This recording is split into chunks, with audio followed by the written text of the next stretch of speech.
Sabroom Damdama Shastri colony এলাকা দিয়ে স্টেশনে আসা যাওয়া করতে গিয়ে বেকায়দায় পড়ছেন নিত্যযাত্রীরা।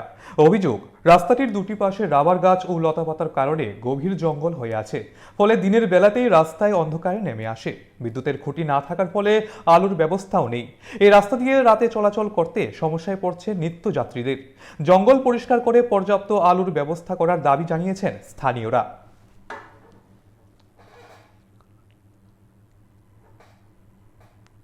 রাস্তার মধ্যে দুপাশে প্রচুর রাবার বাগান আছে এবং যেখানে রাবার বাগান নেই সেখানে পাতি জঙ্গল, এত বেশি পাতি জঙ্গল যে রাস্তা প্রায় দেখাই যায় না। এবং সন্ধ্যের পরে, দিনের বেলায় অন্ধকার বলতে গেলে, সন্ধ্যের পরে প্রচণ্ড অন্ধকার।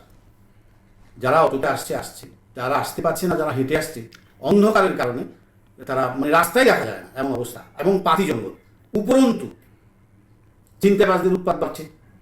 যে কোনো সময় একটা অঘটন ঘটতে পারে। অঘটন ঘটে যাওয়ার পরে সেটা নিয়ে কথা বলার চেয়ে তাকে প্রিভেন্ট করা অনেক ভালো। তো যাওয়ার সময় অনেক দিন রাত্রেবেলা আমরা এখান থেকে সাগরতলা থেকে আবার অনেক জায়গা থেকে আমরা যাই, রাত্রে যাওয়ার সময় আমাদের ভয় লাগে। দুই দিকে জঙ্গল, তারপরে কোনো লাইট নাই, মানে খুবই ভয় লাগে। তো 2 বছর ধরে অটো চালাচ্ছি সাবরুম স্টেশন থেকে সাবরুম টাউন পর্যন্ত।